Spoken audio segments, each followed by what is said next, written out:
നമസ്കാരം. 24 എല്ലാ പ്രിയപ്പെട്ട പ്രേക്ഷകർക്കും മോർണിംഗ് ന്യൂസിലേക്ക് സ്വാഗതം. ഇന്ന് ജൂൺ 14 ശനിയാഴ്ചയാണ്. ഇടവം 31. സംസ്ഥാനത്ത് മഴ മുന്നറിയിപ്പുണ്ട്. ഒപ്പം ഇസ്രയേൽ ഇറാൻ ആ മേഖലയിൽ നിലനിൽക്കുന്ന യുദ്ധഭീതിയും പ്രധാനപ്പെട്ട വാർത്തകളാണ് നമ്മൾ ആദ്യം പരിശോധിക്കുന്നത്. ഈ മണിക്കൂറിലെ പ്രധാനപ്പെട്ട വാർത്തകൾ.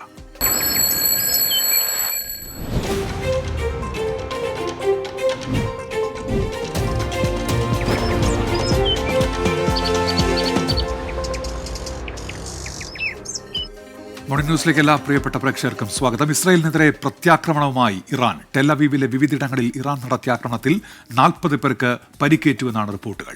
ആക്രമണത്തിൽ ഒരു സ്ത്രീ കൊല്ലപ്പെട്ടതായും സ്ഥിരീകരിക്കാത്ത റിപ്പോർട്ടുകളുണ്ട്. ആക്രമണത്തിൽ ഇറാന്റെ മത നേതൃത്വം കനത്ത വില നൽകേണ്ടി വരുമെന്ന് ഇസ്രായേൽ മുന്നറിയിപ്പ് നൽകി.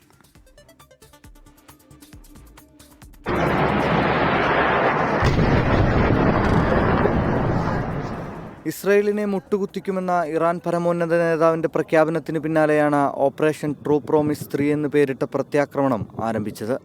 ഇസ്രയേലിന്റെ സൈനിക താവളങ്ങൾ ലക്ഷ്യമിട്ടായിരുന്നു ഇറാന്റെ തിരിച്ചടി. ഇസ്രയേൽ തലസ്ഥാനമായ ടെല്ലവീവിൽ ബാലിസ്റ്റിക് മിസൈലുകൾ പതിച്ചതായാണ് റിപ്പോർട്ട്. ജെറുസലേമിലും തെക്കൻ തുറമുഖ നഗരമായ എലാറ്റിലും അപായ സൈറൺ മുഴങ്ങി.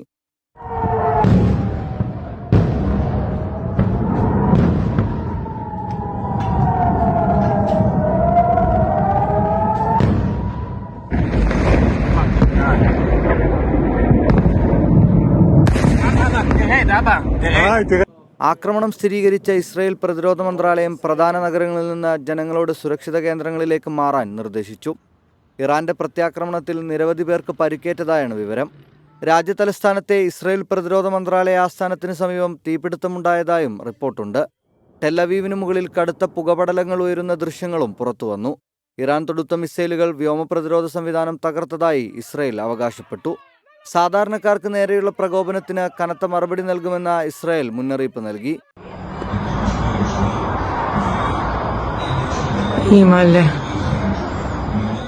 പശ്ചിമേഷ്യയിൽ യുദ്ധഭീതി മുറുകുന്നതിനിടെ ചേർന്ന അടിയന്തര UN സുരക്ഷാ കൗൺസിൽ സ്ഥിതിഗതികൾ വിലയിരുത്തി. ഇസ്രായേൽ ആക്രമണത്തിൽ 78 പേർ കൊല്ലപ്പെട്ടെന്ന് ഇറാൻ സ്ഥിരീകരിച്ചു. 320-ലധികം പേർക്ക് പരിക്കേറ്റതായും കൊല്ലപ്പെട്ടവരിൽ ഭൂരിഭാഗവും സാധാരണക്കാരാണെന്നും ഇറാൻ വ്യക്തമാക്കി. News desk 24.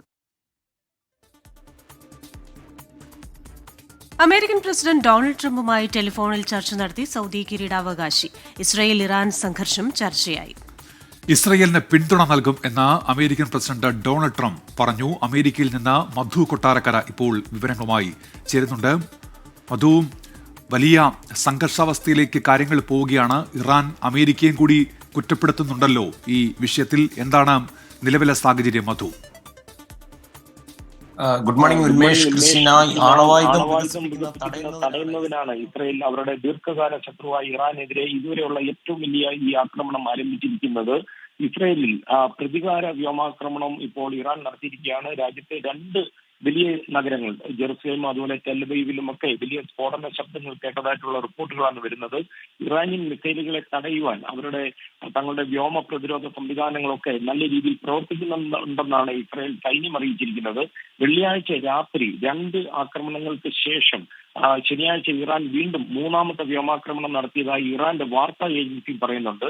അതുപോലെ ഈ വെള്ളിയാഴ്ച രാത്രി ടെൽഅവീവ് പ്രദേശത്ത് ഏതാണ്ട് 34 പേർക്ക് പരിക്കേറ്റതായിട്ട് ഇസ്രായേലിന്റെ ആംബുലൻസ് സർവീസ് പറയുന്നുണ്ട്. അതുപോലെ ഒരാൾ മരിച്ചതായിട്ട് അവിടുത്തെ പോലീസും പറയുന്നുണ്ട്. അതേസമയം ഇറാനിയൻ മിസൈലുകൾ വെടിവെച്ച് വീഴ്ത്തുവാൻ അമേരിക്കൻ സൈന്യം സഹായിച്ചതായിട്ട് അമേരിക്കയുടെ സൈനിക ഉദ്യോഗസ്ഥർ പറയുന്നു. ഇറാന്റെ ഏതാണ്ട് 100-ൽ പരം മിസൈലുകളാണ് ഇതുവരെ വിക്ഷേപിച്ചിരിക്കുന്നത്.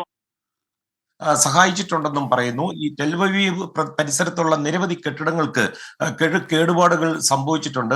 അതേസമയം ഈ വെള്ളിയാഴ്ച രാവിലെ ആരംഭിച്ച ആക്രമണങ്ങളിൽ ഇറാന്റെ പ്രധാന ആണവ കേന്ദ്രങ്ങളിലൊന്ന് നമുക്കറിയാം ഇസ്രായേലിലെ ഈ സാരമായ കേടുപാടുകൾ വരുത്തുകയും ഒക്കെ ചെയ്തിട്ടുണ്ട്. അതുപോലെ ഉന്നത സൈനിക ഉദ്യോഗസ്ഥരുടെയൊക്കെ ഒരു നിരയെ തന്നെ കൊല്ലുകയും ചെയ്തു എന്നുള്ള റിപ്പോർട്ടുകൾ ഇസ്രായേലിന്റെ ഭാഗത്തു നിന്ന് വരുന്നുണ്ട്. നമുക്കറിയാം ഇറാനിലെ ഏറ്റവും വലിയ യുറേനിയം സമ്പുഷ്ട കേന്ദ്രമായ നേതൻസിലെ അവിടുത്തെ ഒരു ഭൂഗർഭ ആണവ ഇന്ധന ഉൽപാദന കേന്ദ്രവും അതുപോലെ അതുമായി ബന്ധപ്പെട്ടുള്ള വൈദ്യുത വിതരണ കേന്ദ്രങ്ങളും ഒക്കെ ഇസ്രായേൽ നശിപ്പിച്ചതായിട്ടാണ് റിപ്പോർട്ടുകൾ വരുന്നത്. അതേസമയം US പ്രസിഡന്റ് ഡൊണാൾഡ് ട്രംപിന്റെ പ്രതികരണം വന്നിട്ടുണ്ട്. തീർച്ചയായിട്ടും ഇസ്രായേലിനെ പിന്തുണയ്ക്കുമെന്നാണ് ഡൊണാൾഡ് ട്രംപ് ഇന്ന് CNN-ഉമായിട്ട് നടത്തിയ ഒരു ടെലിഫോൺ അഭിമുഖത്തിൽ പറഞ്ഞത്. ഇറാനിൽ ഒറ്റ രാത്രി കൊണ്ട് നടത്തിയ ആക്രമണങ്ങൾ വളരെ വിജയകരമായ ആക്രമണം എന്നാണ് ഡൊണാൾഡ് ട്രംപ് പറയുന്നത്. എന്തെങ്കിലും ബാക്കിയാകുന്നതിന് മുമ്പ് ആണവ കരാറിൽ ഒപ്പുവെക്കാൻ ഡൊണാൾഡ് ട്രംപ് ഇറാന് മുന്നറിയിപ്പ് നൽകുകയും ചെയ്തിട്ടുണ്ട്. ഉന്മേഷ്, ക്രിസ്റ്റീന. ശരി, അമേരിക്കയിൽ നിന്ന് വിശദാംശങ്ങൾ നൽകുകയായിരുന്നു Madhu Kottarakkara. American president Donald Trump ഇപ്പോൾ ഇറാന് മുന്നറിയിപ്പ് നൽകിയിരിക്കുകയാണ്. എല്ലാം അവസാനിപ്പിക്കുന്നതിന് മുമ്പ് ഈ ആക്രമണം നിർത്തണമെന്ന മുന്നറിയിപ്പാണ് നൽകിയിരിക്കുന്നത്. സംസ്ഥാനത്ത് അതിശക്തമായ മഴ തുടരും എന്നതാണ് കാലാവസ്ഥാ മുന്നറിയിപ്പ്. വടക്കൻ കേരളത്തിൽ ഇന്ന് അതിതീവ്ര മഴയ്ക്ക് സാധ്യത എന്ന കേന്ദ്ര കാലാവസ്ഥാ വകുപ്പിന്റെ മുന്നറിയിപ്പ് നിലനിൽക്കുന്നുണ്ട്. കണ്ണൂർ, കാസർഗോഡ് ജില്ലകളിൽ റെഡ് അലർട്ട് പ്രഖ്യാപിച്ചു. പത്തനംതിട്ട, കോട്ടയം, ഇടുക്കി, എറണാകുളം, തൃശൂർ, പാലക്കാട്, മലപ്പുറം, കോഴിക്കോട്, വയനാട് ജില്ലകളിൽ ഓറഞ്ച് മുന്നറിയിപ്പാണ്. വിശദാംശങ്ങളുമായി കോഴിക്കോട് നിന്ന് മിഥില ബാലനും കൊച്ചിയിൽ നിന്ന് ആൻമരിയ സണ്ണിയും തിരുവനന്തപുരത്ത് നിന്ന് മനീഷ് മഹിപാലും ചേരും. ആദ്യം മിഥില ബാലനിലേക്കാണ് കോഴിക്കോട് നിന്ന് മിഥില ചേരുകയാണ്. Mithila, good morning. വടക്കൻ കേരളത്തിൽ അതിതീവ്ര മഴയ്ക്ക് സാധ്യതയെന്നാണല്ലോ പ്രവചനം. എന്തൊക്കെയാണ് ജാഗ്രതാ നിർദ്ദേശങ്ങൾ?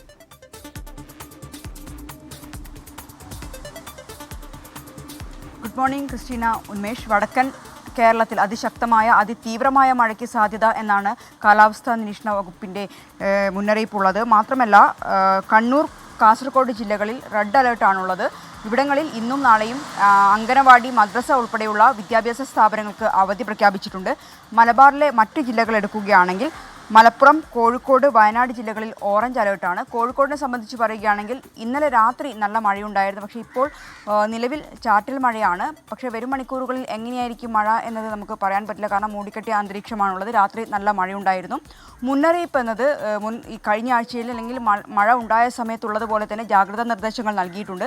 പ്രത്യേകിച്ച് മണ്ണിടിച്ചിൽ ഭീഷണി നേരിടുന്ന വിലങ്ങാട് ഉൾപ്പെടെയുള്ള പ്രദേശങ്ങളിൽ തീവ്ര ജാഗ്രതാ നിർദ്ദേശം തന്നെയാണ് നൽകിയിട്ടുള്ളത്. കാരണം മണ്ണിടിച്ചിൽ സാധ്യത അവിടെ തള്ളിക്കളയുന്നില്ല. അതുകൊണ്ട് തന്നെയാണ്. അതുപോലെ തന്നെയാണ് മലയോര മേഖലകളിലുള്ള ആളുകൾക്കും പുഴയോര പ്രദേശങ്ങളിൽ താമസിക്കുന്ന ആളുകൾക്കും എല്ലാം തന്നെ കനത്ത ജാഗ്രതാ നിർദ്ദേശം നൽകിയിട്ടുണ്ട്. ക്രിസ്റ്റീന, ഉന്മേഷ്. മിഥില ബാലനാണ് കോഴിക്കോട് നിന്നുള്ള വിവരങ്ങൾ നൽകിയത്. ഇനിയും മനീഷ് മഹിപാലുമുണ്ട്, ആൻമരിയ സണ്ണിയുമുണ്ട്. മനീഷിലേക്കാണ്. മനീഷ്, ഈ കനത്ത മഴ തുടരും എന്നുള്ള കാലാവസ്ഥാ പ്രവചനമുണ്ട് തെക്കൻ കേരളത്തിൽ. പക്ഷേ ഈ തിരുവനന്തപുരം, കൊല്ലം ജില്ലകളിലൊക്കെ യെല്ലോ അലർട്ടാണ്. എങ്ങനെയാണ് നിലവിൽ സംസ്ഥാനത്തെ സാഹചര്യം? എന്തൊക്കെയാണ് വിവരങ്ങൾ?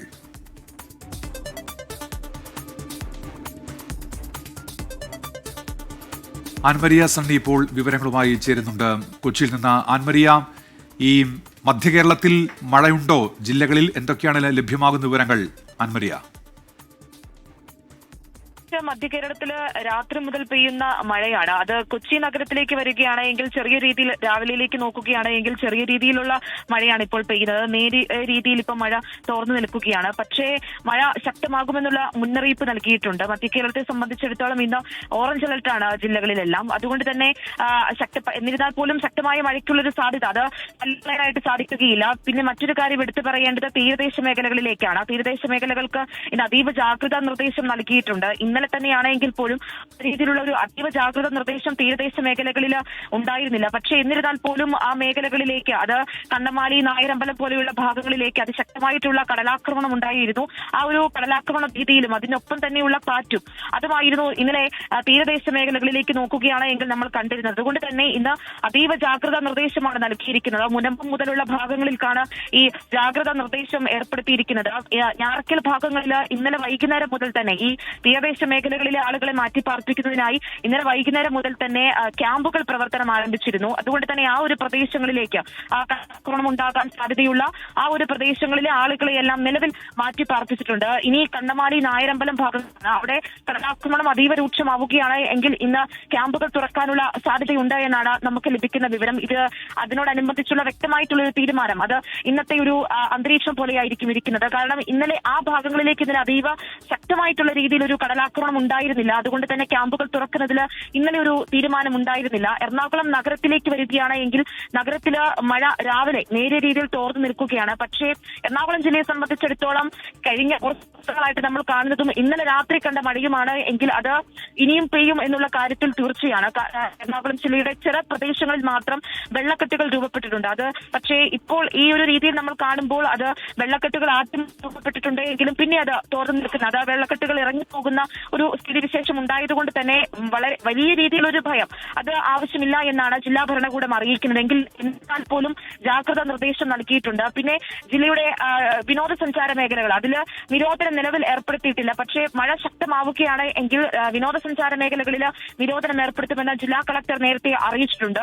ഈ മറ്റൊരു കാര്യം പറയേണ്ടത് മലയോര മേഖലകളിലേക്കാണ്. മലയോര മേഖലകളിൽ അതിശക്തമായിട്ടുള്ള കാറ്റും മഴയും അത് ഇന്നലെ വൈകുന്നേരം മുതൽ തന്നെ നിലനിൽക്കുന്നുണ്ട്. അതുകൊണ്ട് തന്നെ ആ പ്രദേശങ്ങളിലേക്ക് യാത്ര ചെയ്യുന്നവർ ആ പ്രദേശങ്ങളിൽ താമസിക്കുന്നവർക്ക് അവർക്കെല്ലാം വലിയ ജാഗ്രതാ നിർദ്ദേശം നൽകിയിട്ടുണ്ട്. പെരിയാർ തീരത്തുള്ളവർക്ക് അത് ഈ ഡാമുകളിൽ വെള്ളം കൂടുകയാണ് എങ്കിൽ പല ഡാമുകൾ തുറക്കുന്ന ഒരു സാഹചര്യം അതിന്റെ പല ഷട്ടറുകളും തുറക്കുന്ന ഒരു സാഹചര്യത്തിലേക്ക് പോകും. അതുകൊണ്ട് തന്നെ ഈ പെരിയാർ നദീ തീരത്തുള്ളവർക്ക് ജാഗ്രതാ നിർദ്ദേശവും നൽകിയിട്ടുണ്ട്. ഇതാണ് മധ്യ കേരളത്തെ സംബന്ധിച്ചിടത്തോളം മഴ ഇപ്പോൾ നിലനിൽക്കുന്ന സാഹചര്യം. ശരി, ആൻമരിയ സണ്ണിയാണ് കൊച്ചിയിൽ നിന്ന് വിശദാംശങ്ങൾ നൽകിയത്. തിരുവനന്തപുരത്ത് നിന്ന് മനീഷ് മഹിബാൽ ചേരുകയാണ്. Manish, good morning. തെക്കൻ കേരളത്തിലെ അവസ്ഥ എന്താണ്? എന്തൊക്കെ പൊതുവായ ജാഗ്രതാ നിർദ്ദേശങ്ങളാണ് സംസ്ഥാനത്ത് നൽകിയിട്ടുള്ളത്? ക്രിസ്റ്റീന, മഴ മുന്നറിയിപ്പിൽ രാവിലെ 10 മണിയോടുകൂടി തന്നെ പുതുക്കിയ മഴ മുന്നറിയിപ്പ് വരും. നിലവിലത്തെ മഴ മുന്നറിയിപ്പ് അനുസരിച്ച് കേന്ദ്ര കാലാവസ്ഥാ വകുപ്പ് അനുസരിച്ച് കണ്ണൂർ, കാസർഗോഡ് ജില്ലകളിലാണ് നിലവിൽ റെഡ് അലർട്ട്. അതായത് വടക്ക് നിന്നും തെക്കോട്ടാണ് ഈ മഴയുടെ തീവ്രത കുറഞ്ഞു വരുന്നത്. താരതമ്യേന അങ്ങനെയാണ്. അതായത് യെല്ലോ അലേർട്ട് തെക്കൻ ജില്ലകളിലാണ്. തിരുവനന്തപുരം, കൊല്ലം, ആലപ്പുഴ എന്നീ ജില്ലകളിൽ ഇന്നത്തെ ദിവസം യെല്ലോ അലേർട്ടും ഒപ്പം തന്നെ മധ്യ കേരളത്തിൽ പ്രത്യേകിച്ചും മധ്യ കേരളവും മലബാറും ഉൾപ്പെടെ കോഴിക്കോട്, വയനാട്, പാലക്കാട്, മലപ്പുറം, ഇനി കൊച്ചി, ഒപ്പം തന്നെ കോട്ടയം ജില്ലകളിൽ, പത്തനംതിട്ട വരെയുള്ള ജില്ലകളിൽ ഓറഞ്ച് അലേർട്ടും നേരത്തെ മുന്നറിയിപ്പ് നൽകിയിട്ടുണ്ട്. അതുകൊണ്ട് തന്നെ വടക്കാണ് കൂടുതൽ മഴയുള്ളതെന്നുള്ള മുന്നറിയിപ്പ് നൽകുന്നുണ്ടെങ്കിലും അടുത്ത ചൊവ്വാഴ്ച വരെ ഇനി വരുന്ന 4 ദിവസത്തേക്ക് അതിശക്തമായ മഴ കേരളത്തിലെമ്പാടും ഏതാണ്ട് എല്ലാ ജില്ലകളിലും ശക്തമായ മഴയുണ്ടാകും. ഏറ്റവും പ്രധാനപ്പെട്ട കാര്യം ഈ മഴ മുന്നറിയിപ്പിൽ കാറ്റോട് കൂടിയ മഴയാണ് ഏറ്റവും അപകടകാരി. അതുകൊണ്ട് തന്നെ കാറ്റോട് കൂടിയ മഴയെ കരുതണം. കഴിഞ്ഞ ദിവസങ്ങളിലൊക്കെ തന്നെ പെയ്ത മഴയിൽ ആദ്യഘട്ടത്തിൽ ഈ കാലവർഷത്തിൻ്റെ ആദ്യഘട്ടത്തിൽ പെയ്ത മഴയിലായിരുന്നു കാറ്റുണ്ടായിരുന്നത്. പിന്നീടുള്ള മഴയിൽ അതിശക്തമായ മഴയുണ്ടായിരുന്നെങ്കിലും കാറ്റ് അതിശക്തമായിരുന്നില്ല. പക്ഷേ ഇത്തവണ കാറ്റ് കൂടി അതിശക്തമാകും. അതിശക്തമായ കാറ്റുള്ളത് കൊണ്ട് തന്നെ ആ രീതിയിലുള്ള മുന്നറിയിപ്പ് സംസ്ഥാന ദുരന്ത നിവാരണ അതോറിറ്റി കൂടി നൽകുന്നുണ്ട്. ഈ പ്രത്യേകിച്ചും സംസ്ഥാനത്തിൻ്റെ കിഴക്കൻ മേഖല, പശ്ചിമഘട്ടവുമായി ബന്ധപ്പെട്ട് നിൽക്കുന്ന ജില്ലകളിലൊക്കെ തന്നെ വലിയ രീതിയിലുള്ള മുന്നറിയിപ്പ് നൽകുന്നുണ്ട്. ഒപ്പം തന്നെ ഈ തീരദേശ മേഖലയാണ്. തീരദേശ മേഖലയിൽ ഇന്നലെ മുതൽ തന്നെ കടൽക്ഷോഭം തുടങ്ങിയിട്ടുണ്ട്. കടൽ പ്രക്ഷുബ്ധമാകാൻ തുടങ്ങിയിട്ടുണ്ട്. മഴ കനക്കുന്നതിന് അനുസരിച്ചാണ് കേരള തീരത്തും കർണാടകയിലും ലക്ഷദ്വീപിലുമൊക്കെ തന്നെ കടൽ കൂടുതൽ പ്രക്ഷുബ്ധമാകുന്നതുകൊണ്ട് തന്നെ കേരള, കർണാടക, ലക്ഷദ്വീപ് തീരത്ത് മത്സ്യബന്ധനത്തിനും നിയന്ത്രണം ഏർപ്പെടുത്തിയിട്ടുണ്ട്. പരമ്പരാഗത മത്സ്യത്തൊഴിലാളികൾക്ക്, പൊന്തുവള്ളം ഉൾപ്പെടെയുള്ള മത്സ്യത്തൊഴിലാളികൾക്ക് മാത്രമാണ് പോകാൻ നിലവിൽ അനുമതിയുള്ളത്. പക്ഷേ മഴ കൂടുതൽ ശക്തമാകുകയാണെങ്കിൽ മുഴുവൻ മത്സ്യത്തൊഴിലാളികൾക്കും പോകാൻ ഉള്ള നിയന്ത്രണം കൂടുതൽ ഏർപ്പെടുത്താനുള്ള സാധ്യത കൂടി ഉണ്ടെന്നാണെങ്കിലും തിരുവനന്തപുരം ജില്ലയിൽ നിലവിൽ മഴ മാറി നിൽക്കുകയാണ്. ഇന്നലെ രാത്രി വരെയും അതിശക്തമായ മഴയുണ്ടായിരുന്നു. ഇന്നലെ ദിവസം മുഴുവൻ മഴയുണ്ടായിരുന്നു. പക്ഷേ ഇന്ന് രാവിലെ മുതൽ മഴയില്ല. പക്ഷേ അന്തരീക്ഷം മേഘാവൃതമാണ്. ഏത് നിമിഷം വേണമെങ്കിലും അതിശക്തമായ മഴയുണ്ടാകാം. ചൊവ്വാഴ്ച വരെ സംസ്ഥാനത്ത് എല്ലായിടത്തും അതിശക്തമായ മഴയുണ്ടാകും. എന്താണെങ്കിലും രാവിലെയോടുകൂടി തന്നെ പുതുക്കിയ മഴ മുന്നറിയിപ്പ് ലഭ്യമാകും. ക്രിസ്റ്റീന, തിരുവനന്തപുരത്ത് നിന്ന് വിശദാംശങ്ങൾ നൽകുകയായിരുന്നു മനീഷ് മഹിബാൽ. അഹമ്മദാബാദിൽ വിമാനം തകർന്ന സ്ഥലത്ത് ഇന്നും പരിശോധനകൾ തുടരും. വിവിധ ഏജൻസികളും ദുരന്ത നിവാരണ അതോറിറ്റിയും പരിശോധനകൾ നടത്തും. ആശുപത്രിയിലുള്ള മൃതദേഹങ്ങൾ വിട്ടുനൽകാനുള്ള നടപടികളും ഇന്ന് ആരംഭിക്കും. ബന്ധുക്കളുടെ DNA സാമ്പിളുകൾ ഇന്നലെ മുതൽ ശേഖരിച്ചു തുടങ്ങിയിരുന്നു. അപകടത്തിൽ മരിച്ച പുല്ലാട് സ്വദേശി രഞ്ജിതാജി നായരുടെ ബന്ധുക്കൾ ഇന്ന് അഹമ്മദാബാദിലെത്തും. വിഷ്ണു സുരേഷുണ്ട് വിവരങ്ങളുമായി ഇപ്പോൾ അഹമ്മദാബാദിൽ നിന്ന്. വിഷ്ണു, അവിടെ പരിശോധനകൾ തുടരുന്നുണ്ട് വിവിധ ഏജൻസികളുടെ. ഒപ്പം ഇനി മൃതദേഹം ബന്ധുക്കൾക്ക് വിട്ടു നൽകാനുള്ള നടപടികളാണല്ലോ. രഞ്ജിതയുടെ സഹോദരൻ എത്തിയിട്ടുണ്ടോ അഹമ്മദാബാദിൽ ഇതിനോടകം? എന്തൊക്കെയാണ് വിവരങ്ങൾ വിഷ്ണു? ഉമേഷ് 7 മണിയോടുകൂടി രഞ്ജിതയുടെ സഹോദരൻ അഹമ്മദാബാദ് വിമാനത്താവളത്തിൽ എത്തുമെന്നാണ് മനസ്സിലാക്കുന്നത്. അതിനുശേഷം BJ മെഡിക്കൽ കോളേജിലേക്ക് എത്തും. അവിടെയായിരിക്കും DNA പരിശോധനാ ഫലത്തിന്റെ അടക്കം നടപടികൾ ഉണ്ടാകുക. ഇന്നലെ തന്നെ ബന്ധുക്കളുടെ, ഈ അപകടത്തിൽ മരിച്ച ആളുകളുടെ ബന്ധുക്കളുടെ സാമ്പിളുകളൊക്കെ ശേഖരിച്ചു തുടങ്ങിയിട്ടുണ്ട്. ഇന്നും നാളെയുമായി മൃതദേഹങ്ങൾ വിട്ടു തുടങ്ങാനുള്ള പ്രാരംഭ നടപടികൾ ആരംഭിക്കുമെന്നാണ് ലഭ്യമാകുന്ന വിവരം. ഇന്നലെ നരേന്ദ്രമോദി തന്നെ നേരിട്ടെത്തി അവിടെ ഈ ആശുപത്രി അധികൃതർക്ക് ഒരു സാങ്കേതിക തടസ്സങ്ങളും മൃതദേഹം വിട്ടുതരുന്നങ്ങളിൽ ഉണ്ടാകരുത്, സമയം അധികം നൽകരുത് തുടങ്ങിയ കാര്യങ്ങൾക്കൊക്കെ കൃത്യമായ നിർദ്ദേശം നൽകിയിട്ടുണ്ട്. ഈ അപകടം നടന്ന സ്ഥലത്ത് ഇപ്പോഴും പരിശോധനകൾ പുരോഗമിക്കുകയാണ്. ഇന്നലെ എയർക്രാഫ്റ്റ് ആക്സിഡന്റ് ഇൻവെസ്റ്റിഗേഷൻ ഏജൻസി നടത്തിയ പരിശോധനയിലാണ് ബ്ലാക്ക് ബോക്സ് കണ്ടെത്തിയത്. ഈ അപകടവുമായി ബന്ധപ്പെട്ട് ഏറ്റവും നിർണായകമായ കണ്ടെത്തൽ ഒന്നാണ്. അതിന്റെ പ്രാഥമിക വിവരങ്ങളൊക്കെ ഇന്ന് പുറത്തു വരുമെന്നാണ് ലഭിക്കുന്ന വിവരം. പക്ഷേ ഇതുവരെ ഈ അപകട കാരണത്തിന്റെ ഒരു പ്രാഥമിക വിവരണമോ ഔദ്യോഗിക സ്ഥിരീകരണമോ എന്താണെന്നുള്ളതിൽ വ്യോമയാന മന്ത്രാലയം ഇതുവരെ കാര്യങ്ങൾ പുറത്തുവിട്ടിട്ടില്ല. അതും ഇന്ന് പുറത്തു വരാനുള്ള സാധ്യതയാണുള്ളത്. മറ്റൊന്ന്, ഈ പരിക്കേറ്റവരുമായി ബന്ധപ്പെട്ട് നിൽക്കുന്ന അവ്യക്തതയാണ്. 49 പേർ ഇപ്പോൾ BJ മെഡിക്കൽ കോളേജ് ആശുപത്രിയിൽ ചികിത്സയിലുണ്ട്. പക്ഷേ അനൌദ്യോഗികമായ കണക്കുകൾ പറയുന്നതും നാട്ടുകാരുമായി സംസാരിക്കുമ്പോൾ അവർ വ്യക്തമാക്കുന്നതും 100-ലധികം ആളുകൾക്ക് ചെറുതും വലുതുമായി പരിക്കുകൾ പറ്റിയിട്ടുണ്ടെന്നാണ്. ആ കണക്കുകൾ കൂടി ഇന്ന് പുറത്തു വരുമെന്നാണ് പ്രതീക്ഷിക്കുന്നത്. ഇന്നലെ കേന്ദ്ര ആഭ്യന്തരമന്ത്രി അമിത്ഷാ തന്നെ അക്കാര്യങ്ങൾ വ്യക്തമാക്കുകയും ചെയ്തിരുന്നു. ഈ മരണനിരക്കിന്റെയും അതോടൊപ്പം പരിക്കേറ്റ ആളുകളുടെയും ഒരു ഔദ്യോഗിക പട്ടിക കേന്ദ്ര സർക്കാർ ഉടൻ പുറത്തിറക്കുമെന്നാണ് ലഭ്യമാകുന്ന വിവരം. ഒപ്പം ഈ വിദേശത്തു നിന്നുള്ള സംഘം, അമേരിക്കയുടെ അടക്കം അതോടൊപ്പം GE എയറോനോട്ടിക്സിന്റെ സംഘവും ഇന്ന് അഹമ്മദാബാദിലേക്ക് എത്തും. അവരും നിലവിൽ ഈ എയർക്രാഫ്റ്റ് ആക്സിഡന്റ് ഇൻവെസ്റ്റിഗേഷൻ ഏജൻസി നടക്കുന്ന പരിശോധനയുടെ ഭാഗമായി ഈ അപകട സ്ഥലത്ത് എത്തി കാര്യങ്ങൾ വിലയിരുത്തുമെന്നാണ് ലഭിക്കുന്ന വിവരം. ഉന്മേഷ്. ശരി, അഹമ്മദാബാദിൽ നിന്ന് വിവരങ്ങൾ നൽകുകയായിരുന്നു വിഷ്ണു സുരേഷ്. അഹമ്മദാബാദ് വിമാന അപകടത്തിന്റെ കാരണത്തിൽ വ്യക്തത വരുത്താനാകാതെ വ്യോമയാന മന്ത്രാലയം. എയർക്രാഫ്റ്റ് ആക്സിഡന്റ് ഇൻവെസ്റ്റിഗേഷൻ ബ്യൂറോയുടെ അന്വേഷണം തുടരുകയാണ്. US നിന്നും UK നിന്നും വിമാന കമ്പനിയുടെ വിദഗ്ധ സംഘം ഇന്ന് ഇന്ത്യയിലെത്തും. വിമാന അപകടം അന്വേഷിക്കാൻ ഉന്നത അധികാര സമിതി രൂപീകരിച്ച് വ്യോമയാന മന്ത്രാലയം ഉത്തരവിറക്കി. കേന്ദ്ര ആഭ്യന്തര സെക്രട്ടറിയാണ് സമിതിയുടെ തലവൻ. അജീഷ് ജയകുമാർ ഇപ്പോൾ വിവരങ്ങളുമായി ചേരുന്നുണ്ട്. ഒപ്പം ശ്രീനാഥ് ചന്ദ്രൻ കൂടി ചേരും. ആദ്യം അജീഷ് ജയകുമാറാണ്. അജീഷ്, എന്താണ് ഈ അപകട കാരണം എന്നതിൽ ഇതുവരെയും ഒരു വ്യക്തത വന്നിട്ടില്ലല്ലോ. ഇപ്പോൾ പരിശോധനകൾ നടക്കുന്നുണ്ട്. ഈ ഫോൺ റെക്കോർഡ്സൊക്കെ കണ്ടെടുക്കുകയും ചെയ്തിട്ടുണ്ട്. എപ്പോൾ ഇതുമായി ബന്ധപ്പെട്ട് ഒരു വിവരം പുറത്തു വരും അജീഷ്?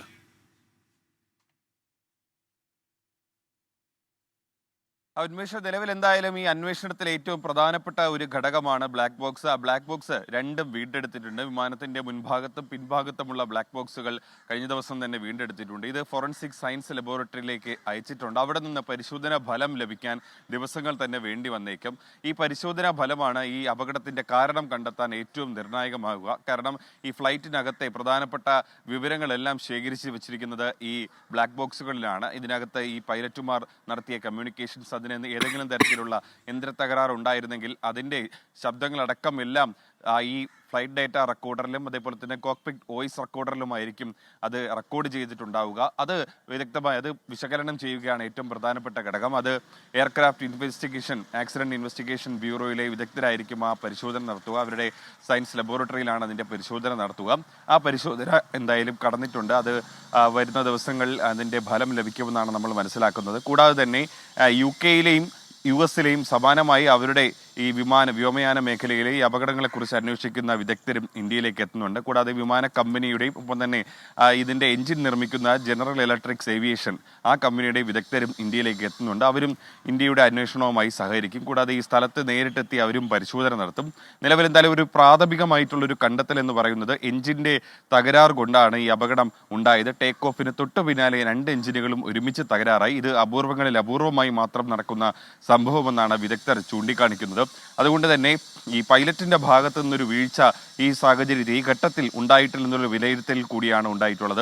മാത്രമല്ല അഹമ്മദാബാദ് വിമാനത്താവളത്തിൽ ഈ പക്ഷികളുടെ ഒരു കേന്ദ്രമാണ്. പക്ഷികൾ ഒരുപാട് ബേർഡ് ഹിറ്റ് ഉണ്ടാകുന്ന സാധ്യതയുള്ള ഒരു സ്ഥലം കൂടിയാണ്. പക്ഷേ അവിടെ ഈ രാവിലെ 6 മണി മുതൽ ഉച്ചയ്ക്ക് ഏതാണ്ട് 12 മണി വരെയാണ് കൂടുതലായി ഈ പക്ഷി സാന്നിധ്യമുള്ളത്. പക്ഷേ ഈ അപകടം നടന്നത് ഉച്ചയ്ക്ക് 1:38 അതുകൊണ്ട് തന്നെ ആ സമയത്ത് ബേർഡ് ഹിറ്റ് ഉണ്ടാവാനുള്ളൊരു സാധ്യത നിലവിൽ വിദഗ്ധർ തള്ളിക്കളയുന്നുണ്ട്. പക്ഷേ എന്താണ് ഈ അപകടം ഉണ്ടാക്കാൻ ഇടയായ സാഹചര്യം അത് പരിശോധിക്കുകയാണ് വിദഗ്ധ സംഘം. എന്തായാലും ആഭ്യന്തര സെക്രട്ടറിയുടെ നേതൃത്വത്തിൽ ഒരു ഉന്നതാധികാര സമിതിയെ കൂടി ഇപ്പോൾ നിയോഗിച്ചിട്ടുണ്ട്. അവരുടെ പ്രധാനപ്പെട്ട ദൗത്യം ഭാവിയിൽ ഇത്തരത്തിലുള്ള ഈ അപകടങ്ങൾ ഉണ്ടാകാതിരിക്കാനുള്ള മുൻകരുതലുകൾ, എന്തൊക്കെ സുരക്ഷാ മാനദണ്ഡങ്ങൾ വിമാന കമ്പനികൾ പാലിക്കണം തുടങ്ങിയതിനെ കുറിച്ചിട്ടുള്ള ഒരു മാനദണ്ഡങ്ങൾ തയ്യാറാക്കുകയാണ് ലക്ഷ്യം.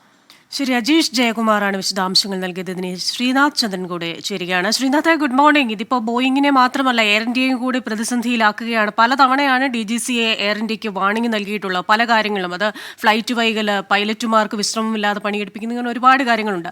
അപ്പോൾ എന്തൊക്കെ കാര്യങ്ങളാണ് ഈ ഉന്നതാധികാര സമിതിയുടെ അന്വേഷണത്തിൽ വരുന്നത്? ഇനി ഭാവിയിൽ അപകടം ഒഴിവാക്കാനുള്ള എന്തൊക്കെ നടപടികളിലേക്കാവും പോവുക? ഏതായാലും ഇപ്പോൾ ഇന്ന് അർദ്ധരാത്രിയോടെയാണ് ഇപ്പോൾ കേന്ദ്ര വ്യോമയാന മന്ത്രാലയം ഈ ഉന്നതാധികാര സമിതിയുടെ ഘടന എങ്ങനെയായിരിക്കും എന്നതടക്കമുള്ള കാര്യങ്ങൾ വിശദീകരിച്ചുകൊണ്ട് ഒരു ഉത്തരവ് ഇപ്പോൾ ഇറക്കിയിരിക്കുന്നത്. കേന്ദ്ര ആഭ്യന്തര സെക്രട്ടറി ആയിരിക്കും ഈ സമിതിയുടെ അധ്യക്ഷൻ. അതിൽ secretary ministry of civil aviation, വ്യോമയാന മന്ത്രാലയത്തിൽ നിന്നുള്ള സെക്രട്ടറി, അഡീഷണൽ സെക്രട്ടറി അല്ലെങ്കിൽ ജോയിന്റ് സെക്രട്ടറി, MHA ആഭ്യന്തര മന്ത്രാലയത്തിലെ അഡീഷണൽ സെക്രട്ടറി അല്ലെങ്കിൽ ഒരു ജോയിന്റ് സെക്രട്ടറി, സംസ്ഥാനങ്ങളുടെ ഗുജറാത്തിലെ ആഭ്യന്തര വകുപ്പിലെ ഉദ്യോഗസ്ഥൻ, അവിടെയുള്ള സെക്രട്ടറി, ഒപ്പം തന്നെ സംസ്ഥാനങ്ങളിലെ ദുരന്ത നിവാരണ അതോറിറ്റിയിൽ നിന്നുള്ള പ്രതിനിധികൾ, അഹമ്മദാബാദ് പോലീസ് കമ്മീഷണർ, അങ്ങനെ ഒരു നീണ്ട പട്ടികയുണ്ട്. IB-യിലെയും എയർഫോഴ്സിലെയും ഒക്കെ ഉയർന്ന ഉദ്യോഗസ്ഥരൊക്കെ തന്നെ ഈ സമിതിയിൽ ഉണ്ടാകും. ഈ സമിതി ഈ രേഖകളൊക്കെ തന്നെ പരിശോധിക്കും. ഈ ബ്ലാക്ക് ബോക്സ് അടക്കമുള്ള രേഖകളെ വിവരങ്ങളൊക്കെ തന്നെ പരിശോധിക്കും. സ്ഥലത്ത് നേരിട്ടെത്തി പരിശോധനകൾ നടത്തും. എയർ ട്രാഫിക് കൺട്രോൾ റൂമിൽ ആ സമയത്ത് ATC-യിൽ ഉണ്ടായിരുന്ന ഉദ്യോഗസ്ഥരുടെ മൊഴി രേഖപ്പെടുത്തും. വിവിധ ഏജൻസികൾ, ഈ കേസുമായി ബന്ധപ്പെട്ട് അന്വേഷണം തുടങ്ങിയിട്ടുള്ള വിവിധ ഏജൻസികളുണ്ട്, അവരുമായി സഹകരിച്ച് വിവരശേഖരണം നടത്തും. ഇതൊക്കെ ശേഖരിച്ചതിന് ശേഷം എന്തുകൊണ്ട് ഇങ്ങനെ അപകടം നടന്നു, അതിൽ സുരക്ഷാ വീഴ്ച ഉണ്ടെങ്കിൽ ആ സുരക്ഷാ വീഴ്ച പരിഹരിക്കാനുള്ള നിർദ്ദേശങ്ങൾ ഈ സമിതി മുന്നോട്ട് വെക്കും. വിമാനം പറന്നു വരുന്നതിന് മുമ്പ് നടത്തേണ്ട പരിശോധനകൾ എന്ത് എന്ന കാര്യത്തിലൊക്കെ പുതിയ ഒരു ചട്ടം ഈ സമിതി രൂപീകരിക്കുകയും അത് കേന്ദ്ര സർക്കാരിനെ അറിയിക്കും. കേന്ദ്ര വ്യോമയാന മന്ത്രാലയം പിന്നീട് അത് വിമാന കമ്പനികൾക്ക് കൈമാറുകയും ചെയ്യും. ഇന്നലെ തന്നെ DGCA എയർ ഇന്ത്യക്ക് കർശനമായ നിർദ്ദേശം നൽകിക്കൊണ്ട് ഒരു ഉത്തരവ് ഇറക്കിയതാണ്. 15-ാം തീയതി മുതൽ വിമാനങ്ങൾ ടേക്ക് ഓഫ് ചെയ്യുന്നതിന് മുൻപ് അല്ലെങ്കിൽ ഈ ട്രാൻസിറ്റ്, ഈ വിമാനങ്ങൾ ഒരിടത്തുനിന്ന് പറന്നു വന്ന് മറ്റൊരു ഇടത്തേക്ക് പറന്നു വരുന്നതിന് മുൻപ് നടത്തേണ്ട പരിശോധനകളുടെ വിവരങ്ങൾ അക്കമിട്ട് നിരത്തിക്കൊണ്ട് ഒരു ഉത്തരവ് DGCA ഇന്നലെ ഇറക്കിയതാണ്. അതിൽ ബോയിങ് വിമാനം 787 വിമാനത്തിൽ നടത്തേണ്ട പരിശോധനകളാണ് ആ തരത്തിൽ നിർദ്ദേശമായി പുറത്തേക്ക് വന്നിട്ടുള്ളത്. എഞ്ചിനുകളുടെ പ്രവർത്തനം പരിശോധിക്കണം, ഫ്യൂവൽ ടാങ്കിൻ്റെ പ്രവർത്തനം പരിശോധിക്കണം, ഇലക്ട്രിക് സംവിധാനങ്ങളുടെ പ്രവർത്തനം കൃത്യമായി തന്നെ ഉറപ്പാക്കിയിരിക്കണം, ക്യാബിനകത്തെ മർദ്ദമടക്കമുള്ള കാര്യങ്ങളിലൊക്കെ തന്നെ കൃത്യമായ പരിശോധന നടത്തണം എന്നതാണ് ഈ ഉത്തരവിൽ ഉണ്ടായിരുന്നത്. അതിന് പിന്നാലെയാണ് ഇപ്പോൾ കേന്ദ്രം നേരത്തെ പ്രഖ്യാപിച്ച ഹൈ ലെവൽ കമ്മിറ്റി, അതിൻ്റെ രൂപീകരണം കൂടി നടന്നിരിക്കുന്നത്. ക്രിസ്റ്റീന. ശരി, ശ്രീനാഥ് ചന്ദ്രനാണ് വിശദാംശങ്ങൾ നൽകിയത്. ഉന്നതാധികാര സമിതി DGCA രൂപീകരിക്കും. 3 മാസത്തിനുള്ളിൽ റിപ്പോർട്ട് നൽകണമെന്ന വിവരമാണ് നമുക്ക് ലഭിക്കുന്നത്. അഹമ്മദാബാദ് വിമാന അപകടത്തിൽ മരിച്ച രഞ്ജിത G നായരെ സമൂഹ മാധ്യമങ്ങളിലൂടെ അപമാനിച്ച ഡെപ്യൂട്ടി തഹസിൽദാർ A പവിത്രനെ ജോലിയിൽ നിന്ന് ഉടൻ പിരിച്ചുവിട്ടേക്കും. ഫേസ്ബുക്കിലൂടെയുള്ള അധിക്ഷേപ പരാമർശം വിവാദമായതോടെ ജില്ലാ കളക്ടർ അന്വേഷണ വിധേയമായി സസ്പെൻഡ് ചെയ്തിരുന്നു. മുൻപും പവിത്രനിൽ നിന്ന് സമാനമായ അനുഭവങ്ങൾ ഉണ്ടായതായും സസ്പെൻഷൻ നടപടികൾ നേരിട്ടതായും ചൂണ്ടിക്കാട്ടി ജില്ലാ കളക്ടർ K ഇമ്പശേഖർ സംസ്ഥാന സർക്കാരിന് റിപ്പോർട്ട് നൽകിയിട്ടുണ്ട്. ഇയാളെ സർവീസിൽ നിന്ന് പിരിച്ചുവിടണമെന്നാവശ്യപ്പെട്ട് ജില്ലാ കളക്ടർ സർക്കാരിന് ശുപാർശ നൽകിയതായാണ് വിവരം. ഹോസ്ദുർഗ് പോലീസ് അറസ്റ്റ് ചെയ്ത പ്രതി റിമാൻഡിലാണ്. ഇനി ചില ദേശീയ വാർത്തകൾ നോക്കാം.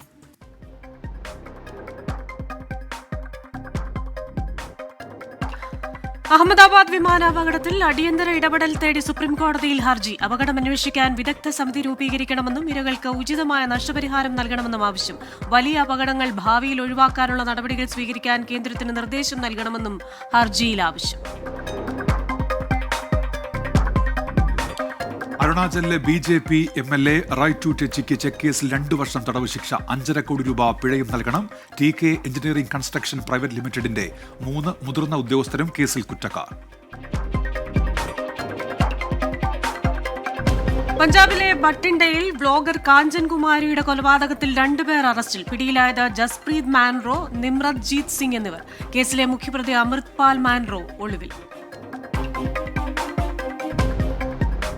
ഛത്തീസ്ഗഡ് മദ്യ അഴിമതി കേസിൽ കടുത്ത നടപടിയുമായി ഇഡി. മുൻ എക്സൈസ് മന്ത്രി കവാസി ലക്മയുടെ 6 കോടിയുടെ സ്വത്തുക്കൾ കണ്ടുകെട്ടി. കേസിൽ കവാസി ലക്മയും മകൻ ഹരീഷ് ലക്മയും നിലവിൽ ജയിലിൽ. ആന്ധ്രാപ്രദേശിലെ തല്ലീക്കി വന്ദന പദ്ധതിയിൽ അഴിമതി ആരോപണം ഉന്നയിച്ച ജഗൻമോഹൻ റെഡ്ഡിക്ക് മറുപടിയുമായി വിദ്യാഭ്യാസ മന്ത്രി നാരാ ലോകേഷ്. 1 രൂപയുടെയെങ്കിലും അഴിമതി നടന്നതിന്റെ തെളിവ് ഹാജരാക്കാൻ കഴിയുമോ എന്ന് വെല്ലുവിളി. 24 മണിക്കൂറിനകം ആരോപണം പിൻവലിച്ചില്ലെങ്കിൽ നിയമ നടപടി സ്വീകരിക്കുമെന്നും മുന്നറിയിപ്പ്. പോരാട്ടച്ചൂടിൽ നിലമ്പൂർ.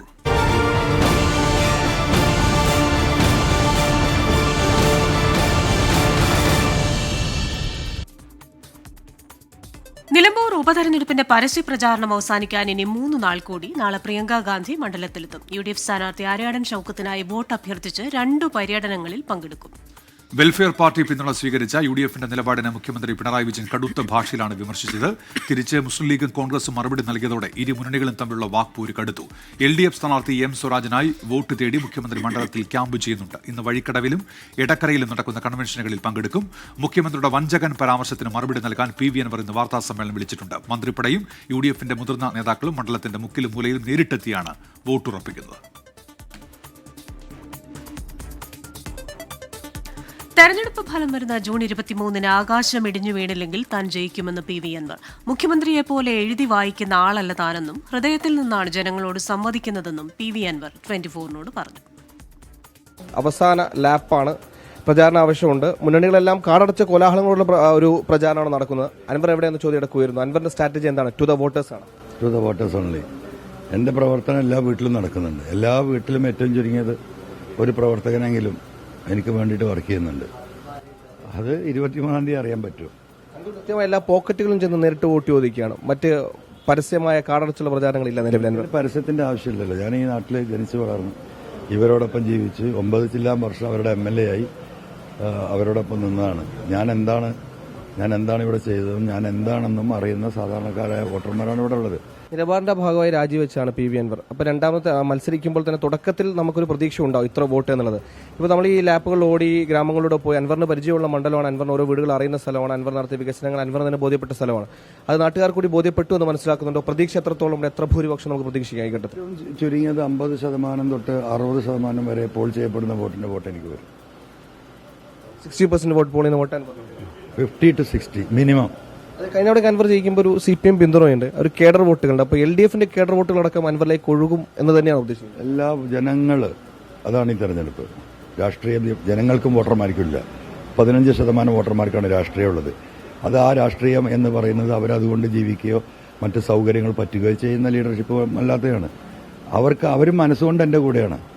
ചോദിക്കട്ടെ, ഇപ്പൊ നമ്മൾ പല വിഷയങ്ങളും ഇവിടെ സജീവ ചർച്ചയാണ്. പക്ഷേ നിലമ്പൂരിന്റെ കോർ വിഷയം നമ്മളിപ്പം തെരഞ്ഞെടുപ്പുമായി ബന്ധപ്പെട്ട് വന്ന അടക്കം മനസ്സിലാക്കിയത് വന്യമൃഗ ശല്യം തന്നെയാണ്, വന്യമൃഗ സംഘർഷം തന്നെയാണ്. ഈ പാതാറിൽ കഴിഞ്ഞ ദിവസം നായയെ പിടിക്കുന്നു, അനന്തുവിനെ മരണമാണ്. പക്ഷേ ഈ വിഷയമൊക്കെ പൊതുമധ്യത്തിൽ ചർച്ചയാക്കാൻ ഇടത് വലത് മുന്നണികൾ താല്പര്യപ്പെടുന്നില്ല എന്ന് തോന്നുന്നുണ്ടോ? കാരണം ആ അനന്തുവിന്റെ മരണവുമായി ബന്ധപ്പെട്ടൊരു വിവാദം വന്നു, അത് അന്ന് വൈകിട്ടോട് തന്നെ കെട്ടാണെങ്കിൽ പിന്നീട് ആ വിഷയത്തിലേക്ക് വന്നിട്ടില്ല. അൻവർ മാത്രമാണ് ആ വിഷയം ഉയർത്തുന്നത്. അതാണ് നിലമ്പൂരിന്റെ കോർ വിഷയം. അതിൽ ഇടത് വലത് മുന്നണികൾക്ക് ഭയപ്പാടുണ്ട് ആ വിഷയം ചർച്ചയാക്കാൻ. വന്യമൃഗ വിഷയം എന്ന് പറയുന്നത് ഈ സംസ്ഥാനത്തെ മലയോരത്തിലെ 489 പഞ്ചായത്തുകളെ ബാധിക്കുന്ന 1.5 കോടിയോളം ജനങ്ങളെ ബാധിക്കുന്ന വിഷയമാണ്. ഈ വിഷയം ടേക്കപ്പ് ചെയ്യാതെ ഒരു തെരഞ്ഞെടുപ്പ് 2026 നടക്കില്ല. അത് നിലമ്പൂരിലെ ജനങ്ങൾക്കറിയാം. ഇടതിനും വലതിനും ഇത് കാണാതെ പോകുന്നവരുടെ ആ രീതി ഉണ്ടല്ലോ, ആ രീതി കഴുത്തിന് പിടിക്കാൻ പോവാണ് അത്തരം നേതാക്കന്മാരെ നിലമ്പൂരിലെ ജനങ്ങൾ. അദ്ദേഹത്തിന് PR എഴുതി കൊടുക്കുന്ന മറുപടിയാണ് അദ്ദേഹം വായിച്ചുകൊണ്ടിരിക്കുന്നത്. എനിക്കെന്റെ ഹൃദയത്തിലുള്ള കാര്യങ്ങളാണ്. ഞാനൊരു കടലാസ് കൊണ്ടുപോകാറില്ല. അപ്പോൾ ആരെന്ത് പറഞ്ഞാലും അതിന് എൻ്റെ അടുത്ത് വ്യക്തമായ ന്യായമായ മറുപടിയുണ്ട്. എനിക്കെതിരെ പറയുന്നത് മുഴുവൻ കള്ളപ്രചരണവും മറ്റുള്ളതാണ്. അത് ജനങ്ങൾക്കറിയും. അത് പിണറായി പറഞ്ഞാലും ആര് പറഞ്ഞാലും. ഒരു സ്ഥാനാർത്ഥി എപ്പോഴും വിജയപ്രതീക്ഷയിലായിരിക്കും. പക്ഷെ എല്ലാത്തിനും ഒരു yes or no ഉണ്ടല്ലോ. പോസിറ്റീവും നെഗറ്റീവും ഉണ്ടാവും, വിജയവും പരാജയവും ഉണ്ടാവും. പരാജയപ്പെട്ടാൽ PV അൻവർ എന്തായിരിക്കും? അങ്ങനെ ഒരു സംഭവമേ സംഭവിക്കാൻ പോകില്ല. ആകാശം 23-ാം തീയതി ഇടിഞ്ഞു വീഴുവോ എന്ന് ചോദിക്കുന്നതിന് തുല്യമാണത്. എന്നാലും തികഞ്ഞ വിജയപ്രതീക്ഷയിലാണ് PV അൻവർ ഉള്ളത്. വീണ്ടും PV അൻവറിന്റെ പ്രചാരണത്തിലേക്ക് പോവുകയാണ്. നിലമ്പൂരിൽ നിന്ന് സുഹൈൽ മുഹമ്മദ്, 24. വയനാട് ലോക്സഭാ മണ്ഡലത്തിലെ വിവിധ പരിപാടികളിൽ പങ്കെടുക്കാനായി പ്രിയങ്ക ഗാന്ധി MP മണ്ഡലത്തിലെത്തും. രാവിലെ 9:30 കൽപ്പറ്റ MCF പബ്ലിക് സ്കൂളിന്റെ പുതിയ കെട്ടിടത്തിന്റെ ഉദ്ഘാടനം നിർവഹിക്കും. 11 മണിക്ക് മാനന്തവാടി നഗരസഭയുടെ പുതിയ കെട്ടിടത്തിന്റെ ശിലാസ്ഥാപനവും പയ്യമ്പള്ളി മുനിസിപ്പൽ സബ് ഓഫീസിന്റെ ഉദ്ഘാടനവും നിർവഹിക്കും. ഉച്ചയ്ക്ക് 12:45 നെന്മേനി പഞ്ചായത്തിലെ ആനപ്പാറ മാളികയിൽ ആസ്പിരേഷണൽ ഡിസ്ട്രിക്ട് പദ്ധതിയിൽ ഉൾപ്പെടുത്തി പൂർത്തീകരിച്ച സ്മാർട്ട് അംഗൻവാടി ഉദ്ഘാടനം ചെയ്യും. 2 മണിക്ക് വൈത്തിരി താലൂക്ക് ആശുപത്രിയിൽ കാൽമുട്ട് ശസ്ത്രക്രിയ നടത്തിയവരുടെ കുടുംബസംഗമം ഉദ്ഘാടനം ചെയ്യുന്ന MP അഡ്വക്കേറ്റ് ജബി മേത്തറിന്റെ പ്രാദേശിക വികസന ഫണ്ട് ഉപയോഗിച്ച് വാങ്ങിയ മൊബൈൽ ഡിസ്പെൻസറി വാഹനത്തിന്റെ താക്കോൽ കൈമാറ്റവും അഡ്വക്കേറ്റ് ടി സിദ്ദിഖ് MLAയുടെ പ്രാദേശിക വികസന ഫണ്ടിൽ നിന്നും തുക വകയിരുത്തി വാങ്ങിയ സിയ മെഷീനും ഉദ്ഘാടനം ചെയ്യും. ഉച്ചയ്ക്ക് ശേഷം തിരുവമ്പാടി നിയോജക മണ്ഡലത്തിലെ കൊടിയത്തൂരിൽ പഞ്ചായത്തിന്റെ വിവിധ പദ്ധതികളുടെ ഉദ്ഘാടനവും പ്രിയങ്ക ഗാന്ധി നിർവഹിക്കും. കോഴിക്കോട് പന്തീരാങ്കാവിൽ ബാങ്ക് ജീവനക്കാരിൽ നിന്ന് കവർന്ന പണം കണ്ടെത്താൻ പ്രതിയുമായി ഇന്നും തെളിവെടുപ്പ് നടത്തും. 40 ലക്ഷം രൂപ കവർന്നതിൽ 55,000 രൂപ മാത്രമാണ് ഇതുവരെ കണ്ടെടുക്കാൻ കഴിഞ്ഞത്. കവർച്ചയ്ക്ക് ശേഷം പാലക്കാട്ടേക്ക് രക്ഷപ്പെട്ട പ്രതി പണമടങ്ങിയ ബാഗ് എവിടെയാണ് ഒളിപ്പിച്ചതെന്ന് വ്യക്തമല്ല. കവർച്ചയിൽ മറ്റാർക്കെങ്കിലും പങ്കുണ്ടോ എന്നതും പോലീസ് അന്വേഷിച്ചു വരികയാണ്. പന്തീരാങ്കാവ് സ്വദേശിയായ ഷിബിൻ ലാലിനെ ഇന്ന് കോടതിയിൽ ഹാജരാക്കും. തൃശൂർ ചാലക്കുടിയിൽ ബ്യൂട്ടി പാർലർ ഉടമ ഷീല സണ്ണിയെ വ്യാജ ലഹരിമരുന്ന് കേസിൽ കുടുക്കിയ സംഭവത്തിൽ പിടിയിലായ മുഖ്യ ആസൂത്രക ലിവിയെ ഇന്ന് തന്നെ കേരളത്തിലെത്തിക്കാൻ ശ്രമം. മുംബൈ വിമാനത്താവളത്തിൽ നിന്ന് പിടിയിലായ ലിവിയെ മുംബൈ പോലീസുമായി ആശയവിനിമയം നടത്തിയതിനു ശേഷം നാട്ടിലെത്തിക്കാനുള്ള നടപടികൾ സ്വീകരിക്കും. കേസിലെ മുഖ്യപ്രതി നാരായൺ ദാസ് കഴിഞ്ഞ മാസമാണ് SITയുടെ പിടിയിലായത്. പിന്നാലെ മരുമകളുടെ സഹോദരി ലിവിയെ കേന്ദ്രീകരിച്ച് സമഗ്ര അന്വേഷണം നടന്നു. ദുബായിൽ നിന്ന് മുംബൈയിൽ വിമാനമിറങ്ങിയപ്പോഴാണ് ഇവർ പിടിയിലായത്. 13 ജില്ലകളിൽ പര്യടനം പൂർത്തിയാക്കിയ ആശാ വർക്കേഴ്സിന്റെ രാപകൽ സമരയാത്ര തിരുവനന്തപുരം ജില്ലയിൽ പ്രവേശിക്കും. 3 ദിവസങ്ങളിലായി ജില്ലയിലെ 12 കേന്ദ്രങ്ങളിൽ യാത്രയ്ക്ക് സ്വീകരണമുണ്ടാകും. ഒപ്പം തദ്ദേശ സ്ഥാപനങ്ങളുടെ ജനപ്രതിനിധി സഭയും ഇന്ന് വെഞ്ഞാറമൂട് നടക്കും. വിവിധ ഗ്രാമപഞ്ചായത്ത് പ്രതിനിധികൾ പരിപാടിയിൽ പങ്കെടുക്കും. ആശമാരുടെ ആവശ്യങ്ങൾ അംഗീകരിക്കണമെന്നാവശ്യപ്പെട്ട് മുഖ്യമന്ത്രിക്ക് സമർപ്പിക്കാനുള്ള പ്രമേയം നെല്ലനാട് ഗ്രാമപഞ്ചായത്ത് പ്രസിഡന്റ് ബീന രാജേന്ദ്രൻ ചടങ്ങിൽ അവതരിപ്പിക്കും.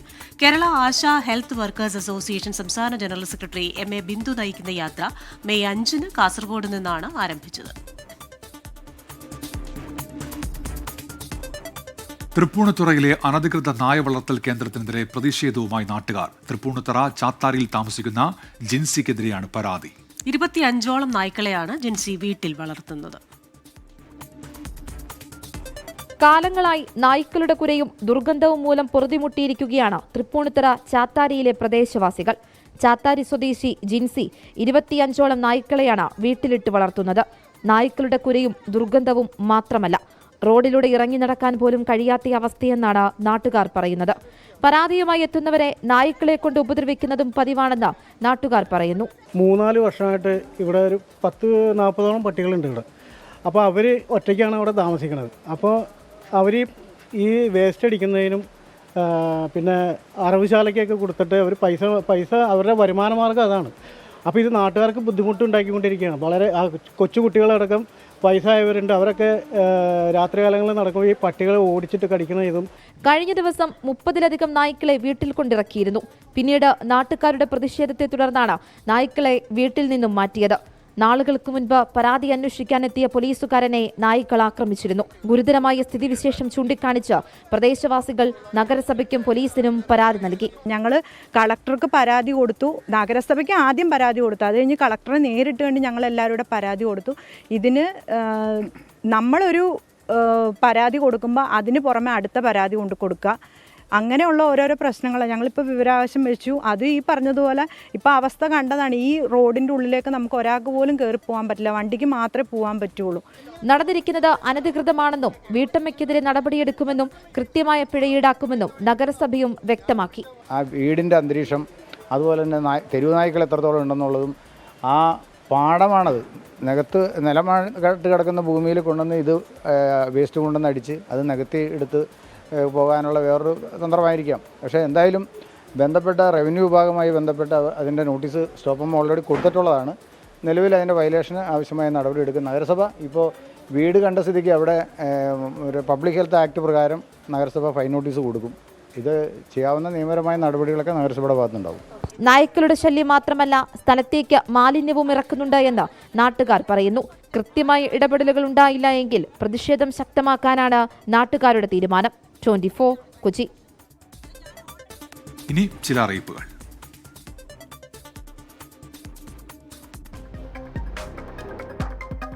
പത്തനംതിട്ട നാറാണമൂഴി സെന്റ് ജോസഫ് ഹൈസ്കൂളിൽ ഇംഗ്ലീഷ് ഗസ്റ്റ് അധ്യാപകന്റെ ഒഴിവ്. അഭിമുഖം ഈ മാസം 16-ന്.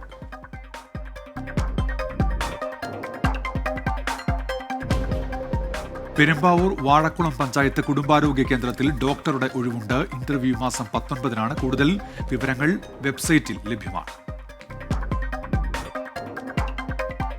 പാലക്കാട് വിക്ടോറിയ കോളേജിന് സമീപത്തെ സംസ്ഥാന സിവിൽ സർവീസ് അക്കാദമിയുടെ സിവിൽ സർവീസ് പരിശീലന കേന്ദ്രത്തിൽ വിവിധ കോഴ്സുകളിലേക്ക് അപേക്ഷിക്കാം. ജൂലൈ 5-ന് ക്ലാസുകൾ ആരംഭിക്കും.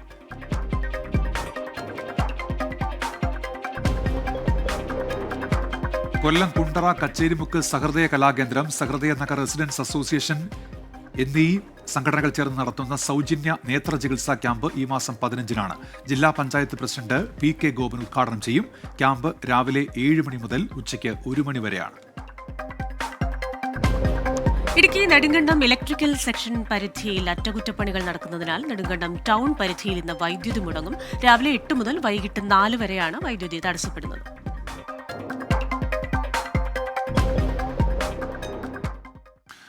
ഇന്ന് ലോക രക്തദാതാക്കളുടെ ദിനമാണ്. രക്തദാനം മഹാദാനം എന്ന സന്ദേശമാണ് ഈ ദിനം നൽകുന്നത്. രക്തദാനത്തെക്കുറിച്ചുള്ള തെറ്റിദ്ധാരണകൾ അകറ്റുക, രക്തം ദാനം ചെയ്യുന്നവരെ ആദരിക്കുക, രക്തദാനത്തിനായി ജനങ്ങൾക്ക് പ്രോത്സാഹനം നൽകുക എന്നതാണ് ഈ ദിനത്തിന്റെ ലക്ഷ്യം. അടിയന്തര ഘട്ടങ്ങളിൽ ജീവൻ രക്ഷാ പ്രവർത്തനത്തിന് ഏറ്റവും പ്രധാനം രക്തദാനമാണ്. നാം നൽകുന്ന രക്തം കൊണ്ട് ഒരു ജീവൻ രക്ഷിക്കാൻ കഴിഞ്ഞേക്കാം. ഈ സന്ദേശം കൂടുതൽ പേരിലേക്ക് എത്തിക്കുക എന്നതാണ് ഈ ദിനം ലക്ഷ്യമിടുന്നത്. ലോകം മുഴുവനും ഓരോ വർഷവും ലക്ഷക്കണക്കിനു പേർ രക്തവും പ്ലാസ്മയും ദാനം ചെയ്യുന്നു. രക്തദാനത്തെക്കുറിച്ചുള്ള തെറ്റിദ്ധാരണകളും നിരവധിയാണ്. ബോധവൽക്കരണത്തിലൂടെ തെറ്റിദ്ധാരണകൾ അകറ്റുന്നതിനും ഈ ദിനം പ്രാധാന്യം നൽകുന്നു. ആരോഗ്യമുള്ള ഏതൊരാൾക്കും രക്തം ദാനം ചെയ്യാം. ഇന്ത്യയിൽ രാജ്യവ്യാപകമായി ആശുപത്രികളിലും വിദ്യാലയങ്ങളിലും സെമിനാറുകളും രക്തദാന ക്യാമ്പുകളും ഈ ദിനത്തിൽ സംഘടിപ്പിക്കുന്നു. രക്തം ദാനം ചെയ്യൂ, പ്രതീക്ഷ നൽകൂ, ജീവൻ രക്ഷിക്കാൻ നമുക്ക് ഒന്നിച്ചു നിൽക്കാം. ഇതാണ് ഈ വർഷത്തെ പ്രമേയം. Research desk 24. സംസ്ഥാന സർക്കാരിന്റെ സമഗ്ര ഗുണമേന്മ പദ്ധതിക്ക് വൻ സ്വീകാര്യത. പൊതുബോധമുള്ള സമൂഹത്തെ വാർത്തെടുക്കുന്നതിന്റെ ഭാഗമായാണ് പൊതുവിദ്യാലയങ്ങളിൽ 2 ആഴ്ചത്തോളം പദ്ധതി നടപ്പാക്കിയത്. എറണാകുളം ഗവൺമെന്റ് ഗേൾസ് സ്കൂളിലെ നല്ല പാഠം ക്ലാസുകളിലേക്ക്.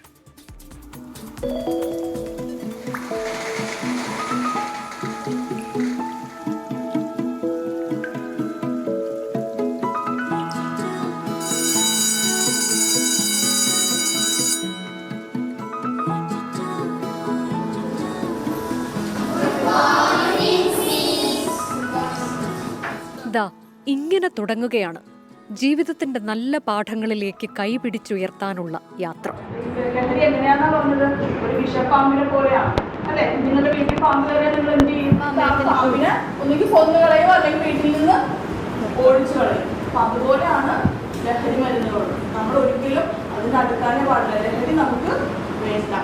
അവർ ഒരുമിച്ചിരുന്ന് ലഹരിക്കെതിരെ സംസാരിച്ചു.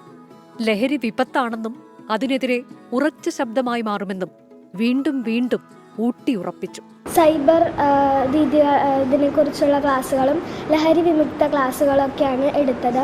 അങ്ങനെ ആരെങ്കിലും ഉപയോഗിക്കുന്നത് കണ്ടിട്ടുണ്ടെങ്കിൽ ആദ്യം മുതിർന്നവരെ അറിയിക്കും. 7Aയിൽ നിന്ന് കേട്ടത് ലഹരിക്കെതിരായ ശബ്ദമാണെങ്കിൽ 7Bയിൽ നിന്ന് ഉയർന്നു കേട്ടത് പൊതുഗതാഗത നിയമങ്ങൾ എങ്ങനെ എന്നായിരുന്നു. ഏത് സമയത്തും നമുക്ക് ആക്സിഡന്റ് ഉണ്ടാകാമെന്ന് നമ്മൾ അങ്ങനെ ഒരു ധാരണ നമ്മുടെ ഉള്ളിൽ വേണം. ഇതിൽ മാത്രമേ നമുക്ക് അപകടം ഒഴിവാക്കാൻ പറ്റൂ. പൗരബോധമുള്ള വിദ്യാർത്ഥികളെയും സമൂഹത്തെയും വാർത്തെടുക്കുന്നതിന്റെ ഭാഗമായാണ് സംസ്ഥാന സർക്കാർ സമഗ്ര ഗുണമേന്മ പദ്ധതി പ്രകാരം ക്ലാസുകൾ സംഘടിപ്പിച്ചത്. നല്ല ഭാവിയിലെ നല്ല തലമുറ വാർത്തെടുക്കുക എന്നത് ഉദ്ദേശിച്ചുകൊണ്ട് തന്നെയാണ് പൊതുവിദ്യാഭ്യാസ വകുപ്പ് ചെയ്തത്. അത് മാക്സിമം നല്ല രീതിയിൽ ചെയ്യാനായിട്ട് ഞങ്ങൾ സ്കൂൾ ടീം അതിന് തയ്യാറായി നല്ല രീതിയിൽ ചെയ്തിട്ടുണ്ട്. ഇവിടെ കളിയുണ്ട്, കഥയുണ്ട്, കവിതയുണ്ട്, ഒന്നിച്ചു ചേർന്നിരിക്കാനുള്ള താളമുണ്ട്. വൃത്തവും കോണും ചതുരവുമല്ലതിലെത്തി നോക്കിയിട്ടില്ല ശില്പിതന്ത്രം. ലോകത്ത് യുദ്ധം വിതയ്ക്കുന്ന വിനാശത്തെക്കുറിച്ച് പോലും കുട്ടികൾക്ക് പറയാനുണ്ട് ഏറെ.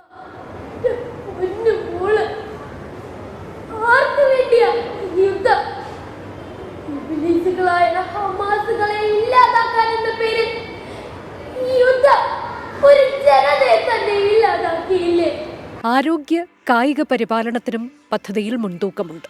കുട്ടിക്കൂട്ടം ഒരുമിച്ച് സൂംബ നൃത്തത്തിന് ചുവടുവയ്ക്കുന്നത് വലിയ ആവേശത്തോടെയാണ്.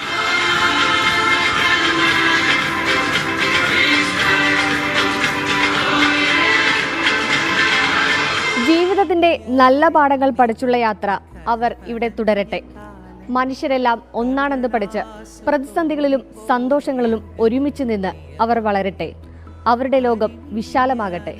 ക്യാമറമാൻ അനൂപിനൊപ്പം സൂര്യശ്രീ, 24 കൊച്ചി.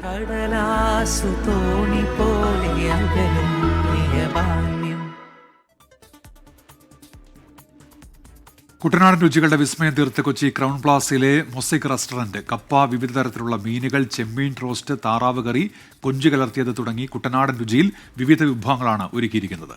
ഈ മാസം എല്ലാ വെള്ളി, ശനി, ഞായർ ദിവസങ്ങളിലാണ് കുട്ടനാടൻ രുചികൾ ഒരുക്കുന്നത്. വൈകുന്നേരം 6:30 മുതലായിരിക്കും വിഭവങ്ങൾ നൽകുന്നത്. സീ ഫുഡുകൾ ഇഷ്ടപ്പെടുന്നവർക്ക് കുട്ടനാടൻ രീതിയിലുള്ള ഭക്ഷണങ്ങൾ ഒരുക്കുകയാണ് ലക്ഷ്യം. നമ്മളൊരു sea food coastal dishes promote ചെയ്യുക എന്നൊരു ലക്ഷ്യത്തോടു കൂടിയാണ് കുട്ടനാട് നമ്മൾ ചൂസ് ചെയ്തത്. എസ്പെഷ്യലി നമ്മുടെ ലോക്കൽ കോസ്റ്റൽ കുസീൻസ് പ്രൊമോട്ട് ചെയ്യുക. ഒരുപാട് നമ്മൾ ആ ഒരു ഫിഷ് സീ ഫുഡ് ഐറ്റംസ് ഇതിൽ ഇൻകോപ്പറേറ്റ് ചെയ്തിട്ടുണ്ട്. ലൈക്ക് നാടൻ വരാൽ കറി, ഞണ്ട് കറി, നാടൻ താറാവ് കറി. ഇത് എല്ലാ വീക്കെൻഡ്സുമാണ് നമ്മൾ പ്രൊമോട്ട് ചെയ്യുന്നത്. കുട്ടനാടൻ ഫെസ്റ്റിവൽ എന്നാണ് നമ്മളിത് വി ആർ കോളിംഗ്. അത് വരുന്നത് ഈ അടുത്ത ഒരു മാസത്തേക്കാണ് നമ്മൾ ചെയ്യുന്നത്. Friday, Saturday and Sunday weekend ബുഫയിലാണ് നമ്മൾ കുട്ടനാടൻ ഫെസ്റ്റിവൽ പ്രൊമോട്ട് ചെയ്യുന്നത്. ഫുട്ബോൾ ലോകത്ത് ഇനി ക്ലബ് ലോകകപ്പിന്റെ ആവേശമാണ്. ഇന്ത്യൻ സമയം നാളെ പുലർച്ചെ 5:30 നടക്കുന്ന മത്സരത്തിൽ ലയണൽ മെസ്സിയുടെ Inter Miami Egyptian club Al അഹ്ലിയെ നേരിടും. അനിൽ വാസുദേവ് തയ്യാറാക്കിയ എക്സ്പ്ലെയിനറിലേക്ക്. കെട്ടിലും മട്ടിലും പുതുമകൾ ഏറെയുണ്ട് ഇത്തവണത്തെ ഫിഫ ക്ലബ്ബ് ലോകകപ്പിന്. വൻകരകളുടെ ചാമ്പ്യന്മാരായ 6 ടീമുകൾ ഏറ്റുമുട്ടുന്ന ഒരാഴ്ച ടൂർണമെന്റിന് പകരം ഒരു മാസക്കാലം നീണ്ടു നിൽക്കുന്ന ക്ലബ് ഫുട്ബോളിലെ വമ്പൻ ടീമുകൾ മുഖാമുഖം എത്തുന്ന ഇമിണി വലിയ ടൂർണമെന്റിനാണ് ഫിഫ കളമൊരുക്കുന്നത്. അമേരിക്കയിലെ 11 നഗരങ്ങളിലെ 12 സ്റ്റേഡിയങ്ങളായി നടക്കുന്ന ടൂർണമെന്റ് അടുത്ത വർഷം ഇവിടെ നടക്കുന്ന ഫിഫ ലോകകപ്പിന്റെ ടീസർ കൂടിയാണ്.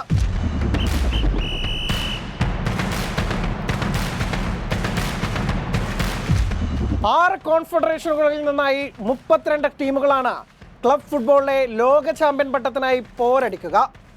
യൂറോപ്പിൽ നിന്ന് 12, ഏഷ്യയിൽ നിന്നും ആഫ്രിക്കയിൽ നിന്നും 4 വീതവും, അമേരിക്കൻ ഭൂഖണ്ഡത്തിൽ നിന്ന് 10, ഓഷ്യാന മേഖലയിൽ നിന്ന് 1, പിന്നെ ആതിഥേയ രാഷ്ട്രമായ അമേരിക്കയിൽ നിന്നുള്ള ഇന്റർ മയാമിയുമാണ് മത്സര രംഗത്ത്. 4 ടീമുകൾ വീതമുള്ള 8 ഗ്രൂപ്പുകളിലായാണ് പ്രാഥമിക റൗണ്ട് മത്സരം. ഓരോ ഗ്രൂപ്പിൽ നിന്നും 2 ടീമുകൾ വീതം പ്രീ ക്വാർട്ടറിന് യോഗ്യത നേടും. പിന്നെ ക്വാർട്ടറും സെമിയും ജൂലൈ 14 നടക്കുന്ന കലക്കൻ ഫൈനലും. നോക്കൌട്ട് മുതൽ നിശ്ചിത സമയത്ത് ജേതാക്കളെ കണ്ടെത്താനായിട്ടില്ലെങ്കിൽ എക്സ്ട്രാ ടൈമും പെനാൽറ്റി ഷൂട്ടൗട്ടുമുണ്ട്. ഇന്റർ മയാമിയുടെ ലിയോണൽ മെസ്സി, റയൽ മാഡ്രിഡിന്റെ കിലിയൻ എംബാപ്പെ, മാഞ്ചസ്റ്റർ സിറ്റിയുടെ എർലിംഗ് ഹാലൻഡ്, ബയേൺ മ്യൂണിക്കിന്റെ ഹാരി കെയ്ൻ, PSG-യുടെ ഉസ്മാൻ ഡെംബേലെ. താരത്തിളക്കത്തിന് ഒട്ടും കുറവില്ല. എന്നാൽ ക്രിസ്ത്യാനോ റൊണാൾഡോയും ലെമീൻ യമാലും നെയ്മാർ ജൂനിയറും ടൂർണമെന്റിന്റെ നഷ്ടങ്ങളാണ്. $100 കോടി അഥവാ ഏകദേശം 8,558 കോടി രൂപയാണ് ക്ലബ്ബ് ലോകകപ്പിലെ ആകെ സമ്മാനത്തുക. വിജയികൾക്ക് ഏകദേശം 1,070 കോടി രൂപ ലഭിക്കും. അതിനപ്പുറം ഫുട്ബോളിന്റെ ഭൂതകാലവും വർത്തമാനകാലവും ഭാവിയും എല്ലാം പ്രതിനിധാനം ചെയ്യുന്ന കൊത്തുപണികളുള്ള സുവർണ ട്രോഫിയിലായിരിക്കും ക്ലബ്ബുകളുടെ എല്ലാം കണ്ണ്. ഇനി കായിക വാർത്തകൾ നോക്കാം ചുരുക്കത്തിൽ. അത്ലറ്റിക്കോ സൂപ്പർ താരം നിക്കോ വില്യംസിനെ ടീമിലെത്തിക്കാൻ ബാഴ്സലോണ താരവുമായി ചർച്ച നടത്തിയെന്ന റിപ്പോർട്ട്. സ്പാനിഷ് വമ്പന്മാരുടെ നീക്കം ലൂയിസ് ഡിയാസുമായുള്ള ചർച്ച എങ്ങുമെത്താതായതോടെ. പാകിസ്ഥാൻ താരം ബാബർ അസം ബിഗ് ബാഷ് ലീഗിൽ കളിക്കും. സിഡ്നി സിക്സേഴ്സുമായി കരാർ ഒപ്പുവെച്ചു. ബിഗ് ബാഷ് ലീഗിന്റെ അടുത്ത സീസണിൽ ബാബർ കളിക്കും.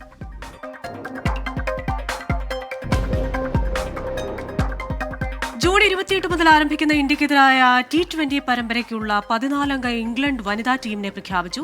സ്പിന്നർ സോഫി എക്ലസ്റ്റോൺ ടീമിലിടം നേടി. നാറ്റ് സ്കീവർ ക്യാപ്റ്റനായി എത്തുന്ന ആദ്യത്തെ പരമ്പരയാണിത്. ഇന്ത്യൻ ഫുട്ബോൾ ടീം പരിശീലക സ്ഥാനം മനാലോ മാർക്വേസ് രാജിവെച്ചേക്കുമെന്ന റിപ്പോർട്ട്. AFC ഏഷ്യൻ കപ്പ് യോഗ്യതാ റൗണ്ടിൽ ഹോങ്കോങ്ങിനോട് പരാജയപ്പെട്ടതിന് പിന്നാലെയാണ് രാജ്യസന്നദ്ധത അറിയിച്ചതെന്ന് സൂചന. മാർക്വേസ് ചുമതലയേറ്റ് 11 മാസത്തിനിടെ കളിച്ച 16 മത്സരങ്ങളിൽ 1 മാത്രമാണ് ടീം ഇന്ത്യക്ക് വിജയിക്കാൻ കഴിഞ്ഞത്. BCCI അപെക്സ് കൗൺസിൽ യോഗം ഇന്ന് IPL കിരീടാഘോഷങ്ങൾ എങ്ങനെയെന്നതിലടക്കം മാനദണ്ഡമുണ്ടാകും. ചിന്നസ്വാമി ദുരന്തത്തിന്റെ പശ്ചാത്തലത്തിലാണ് നടപടി. അഹമ്മദാബാദ് വിമാനാപകടത്തിന്റെ കാരണത്തിൽ വ്യക്തത വരുത്താനാകാതെ വ്യോമയാന മന്ത്രാലയം. എയർക്രാഫ്റ്റ് ആക്സിഡന്റ് ഇൻവെസ്റ്റിഗേഷൻ ബ്യൂറോയുടെ അന്വേഷണം തുടരുകയാണ്.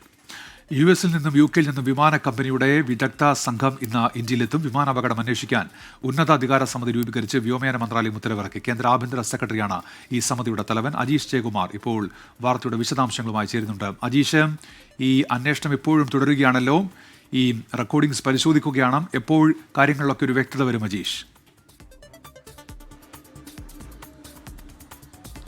ഉന്മേഷ, ക്രിസ്റ്റീന, എന്തായാലും ഈ അപകടത്തിന്റെ കാരണം എന്താണെന്ന് അതിലൊരു വ്യക്തത വരുത്താൻ വേണ്ടിയിട്ടാണ് അന്വേഷണം ഇപ്പോൾ നടത്തുന്നത്. അതിൽ ഈ ബ്ലാക്ക് ബോക്സ് ഏറെ നിർണായകമാണ്. ബ്ലാക്ക് ബോക്സിന്റെ പരിശോധനാ ഫലം കിട്ടാൻ ദിവസങ്ങൾ വേണ്ടി വന്നേക്കും. അത് ഫോറൻസിക് സയൻസ് ലബോറട്ടറിയിലാണ് അതിന്റെ പരിശോധന നടത്തുന്നത്. അതിൽ FDR-ഉം ഒപ്പം തന്നെ CVR, ഫ്ലൈറ്റ് ഡേറ്റ റെക്കോർഡറും കോക്പിറ്റ് വോയിസ് റെക്കോർഡറും ഇതിന്റെ അകത്തുള്ള ഡേറ്റാസ് അത് വീണ്ടെടുക്കണം. അതിന്റെ പരിശോധനകൾ പിന്നീട് നടത്തണം. അതിന് ചിലപ്പോൾ ദിവസങ്ങൾ വേണ്ടി വന്നേക്കാം. അങ്ങനെയാണെങ്കിൽ മാത്രമേ എന്താണ് ഈ ഫ്ലൈറ്റിനകത്ത് ആ സമയത്ത് ഈ ടേക്ക് ഓഫിന് ശേഷം നടന്നിട്ടുണ്ടാവുക യഥാർത്ഥത്തിൽ എന്ന് വ്യക്തമാവുകയുള്ളൂ.